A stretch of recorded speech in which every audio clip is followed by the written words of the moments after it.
तो दोस्तों अब हम सॉल्व करने वाले हैं क्वेश्चन नंबर 8। देखिए ये बहुत इंपॉर्टेंट क्वेश्चन है, कॉम्पिटिटिव एग्जाम में ऐसा ही क्वेश्चन पूछे जाते हैं, तो इसको ध्यान दीजिएगा। नदी के एक किनारे पर दो बिंदु ए और बी के बीच की दूरी 60 मीटर है। नदी के एक किनारे के समांतर दूसरे किनारे पर बिंदु सी इस प्रकार है कि कोण बी ए सी बराबर 60 अंश तथा कोण ए बी सी बराबर 30 अंश है। तो नदी की चौड़ाई ज्ञात कीजिए। तो सबसे पहले आपको इसका डायग्राम बनाने आना चाहिए, सेंटेंस को समझकर, तभी आपका क्वेश्चन बन सकता है। और डायग्राम समझ गए मतलब क्वेश्चन को बनाना बहुत इजी होगा। क्वेश्चन में आपका जान लीजिए कि मैक्सिमम टाइम आपको tan थीटा का ही फार्मूला लगाना पड़ेगा। मैक्सिमम टाइम कोई कोई क्वेश्चन होता है जिसमें सिर्फ sin थीटा का या अन्य चीज का यूज होता है, लेकिन हर चीज tan थीटा से आपका बन जाएगा। तो देखिए इसको सॉल्व करते हैं। तो मान के चलिए ये क्या है, एक नदी है। इसमें हमने दो बिंदु लिया है ए और बी, ठीक है। और ए और बी के सामने दूसरे किनारे पर एक बिंदु सी है, जहां से इसका कोण कितना है 60 अंश और इसका कोण कितना है आपका 30 अंश। और इन दोनों के बीच की दूरी कितना दिया आपको 40 मीटर। आपको ज्ञात करना है इस नदी की चौड़ाई, यानी कि यहां से यहां तक की दूरी, ये वाला मान आपको ज्ञात करना है, इस नदी की चौड़ाई, ठीक है। तो डायग्राम हमारा बन गया है। अब देखते हैं इसको सॉल्व करते बारी बारी से। आपको अगर क्वेश्चन सॉल्व करना है तो आधार का मान और एक कोण जरूर होना चाहिए आपके पास। ये दोनों चीज हो गया तो मतलब क्वेश्चन आपका सॉल्व हो गया। मान के चलो आधार का मान आपको दिया है 40, ठीक है। आधार का मान आपको दिया है 40, कोण भी दिया है दोनों में, ठीक है। दो कोण दिया है मतलब दो बार tan थीटा का फार्मूला लगाएंगे। एक कोण दिया रहेगा तो एक ही बार लगाते। देखिए बारी बारी से लगाइए। यहाँ पे एक त्रिभुज बन रहा है और इस साइड भी एक त्रिभुज, ठीक है। यहाँ पे अगर इसको नाम दे दिया जाए क्या, सी, सॉरी सी, यहाँ पे नाम दीजिए, इसको दीजिए आप डी, ठीक है। तो यहाँ पे दो त्रिभुज बन रहा है। पहला कौन सा त्रिभुज, आप देख लीजिए, त्रिभुज आपका बन रहा है ए सी डी, त्रिभुज ए सी डी में, ठीक है। आप मान लीजिए इसका पहले इसकी चौड़ाई कितनी है आपकी एच, ठीक है। ये यहाँ पे अगर ऊपर की तरफ से आप देखें तो ऊपर की तरफ से आप देखें तो ये आपका लंब, एक लंब की तरह दिखेगा, लंब की तरह कार्य करेगा। मतलब उसको हम लंब मान सकते हैं, किसको, ये डी से सी, इसको हम क्या मान सकते हैं, लंब मान सकते हैं। इसकी लंबाई मैंने क्या मान लिया h, और इसी का मान आपको ज्ञात करना है, यानी नदी की चौड़ाई। तो पहली बार में आप लीजिए ये त्रिभुज ए सी डी, ए सी डी में देखिए आप 60 अंश, ठीक है। कौन कितना 60 अंश, तो लंब बटा रहा होता है, इसमें लंब है आपका h और आधार कितना है यहां से यहां तक की दूरी एडी। अब एडी का तो मान आपको दिया नहीं है, ए से बी तक की दूरी जरूर दिया है पूरा 40, ए से बी तक की दूरी आपको दिया है 40।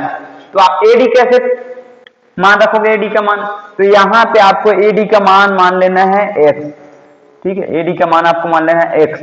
तो जाहिर सी बात है इधर का मान कितना होगा, फिर बीडी का मान 40 माइनस x, पूरे का मान 40 है बट यहाँ का मान x है, यहाँ तक की दूरी x है।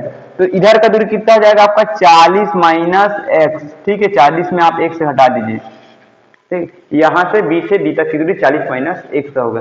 तो इसका आधार का मान आपका मान आ गया कितना x, ठीक है। मान रख दीजिए यहाँ पे। tan 60 अंश का मान कितना होता है, कर्णी 3, ठीक है, कर्णी 3। और इधर देख लीजिए hx, तो यहाँ से h का मान आ जाएगा आपका कर्णी 3x, इतना आएगा, ठीक है। इन दोनों को मान लीजिए आप, ठीक है। यहां पे लिख लीजिएगा पहले, माना नदी की चौड़ाई h मीटर है, ठीक है, ठीक है।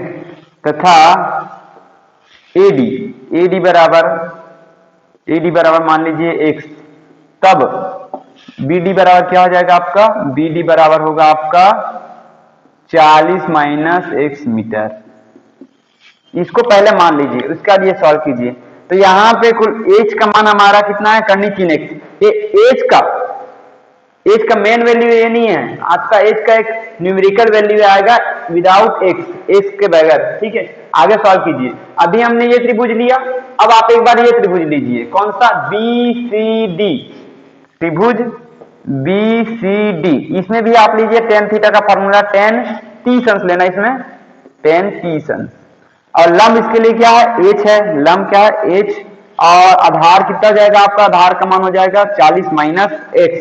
इसमें आप पहले इसका नाम भी लिख सकते हैं, लंब का मान है आपका सी डी और आधार का मान बी डी। ठीक है, तो यहाँ पे टेन टीसन्स का मान कितना होगा, यहां भी आप लिख सकते हैं। ठीक है, यहां भी है आपका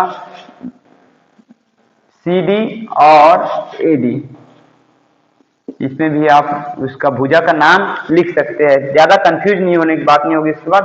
ठीक है, तो यहाँ पे आप लिख सकते हैं इसको। तो टेन टीसन्स का मान कितना है आपको जानते हैं, 1/3। और सी डी का वैल्यू दिया है एच, बी डी का वैल्यू कितना दिया है, बी डी का है आपका 40 माइनस एक्स। ठीक है, अब इसको आप क्रॉस मल्टीप्लाई कीजिए, तिर्यक गुना क्या आता है देखो, क्रॉस मल्टीप्लाई करेंगे तो आप एच का वैल्यू क्या आ जाएगा आपका, एच इज इक्वल टू, इसको यहां पे पक्षांतर कर दीजिए, 40 माइनस एक्स अपॉन करनी 3। अब यहां पे देखिए समीकरण 1 में हमें एच का वैल्यू दे दिया है, देखिए समीकरण 1 में एच का वैल्यू दिया है करनी 3 एक्स। तो यहां पे हम समीकरण 1 से रख सकते हैं, समीकरण 1 से एच का मान रखने पर रख दीजिए, तो करनी 3 एक्स बराबर 40 माइनस एक्स बटा करनी 3। अब ये यहां से हो जाएगा तिर्यक गुना, तो तिर्यक गुना कर दीजिए यहां पे, तो ये करनी 3 गुना क्या हो जाएगा, करनी 3 और करनी 3, ये हो जाएगा 40 माइनस एक्स। करनी 3 गुना कितना आता है, 3। ठीक है, करनी 3 गुना होकर 3 होगा, और एक्स का एक्स 40 माइनस एक्स। देखिए करनी 3 और करनी 3 का गुना 3 होगा ना, ध्यान दीजिएगा, तो ये हो जाएगा 3 और एक्स का एक्स 40 माइनस एक्स। अब एक्स को एक तरफ पक्षांतर कर दीजिए जिससे हम एक्स का वैल्यू फाइंड कर सके। तो मैं ये एक्स को इधर लाता हूं, तो 3x और ये माइनस में इधर, तो इधर आप क्या हो जाएगा प्लस इक्वल टू 40, इधर क्या बचा 40। ठीक है, तो 3x प्लस एक्स कितना जाएगा, 4x is equal to 40, x is equal to 40 बटा 4, ये 10 टाइम में कट जाएगा। ठीक है, 4 धाम 40, तो 10 आया आपका आंसर। ये x किसका वैल्यू है आपका, x वैल्यू आया इसका। ठीक है, इसका ये वाला, इसका मान आया आपका 10 मीटर। ठीक है, 10 मीटर आया आपका। तो देखिए आप कैसे याद कर सकते हैं, तो आपका h का वैल्यू क्या आएगा, देखिए h का वैल्यू। ठीक है, h का वैल्यू यहां से आप याद कर सकते हैं, h इज इक्वल टू आपका आ जाएगा, तो नदी की चौड़ाई h इज इक्वल टू कितना जाएगा आपका, h इज इक्वल टू हो जाएगा, यहां से देख लीजिए, करनी 3x, करनी 3x, x का वैल्यू रख दीजिए 10, तो 10 आप यहां पे रखे हुए तो हो जाएगा आपका, ये देखिए x को आप सामने भी लिख सकते हैं, कोई दिक्कत नहीं इसमें। ठीक है, x को आप सामने भी लिख सकते हैं, तो x का वैल्यू रख दीजिए यहाँ पे, x का वैल्यू है 10 करनी 3 मीटर, 10 करनी 3 मीटर इसका आंसर आएगा, नदी की चौड़ाई। ठीक है, नदी की चौड़ाई, यही इसका क्या है आंसर है। तो ये क्वेश्चन आपको समझ आया होगा, उम्मीद करते हैं, देख लीजिए अच्छे से।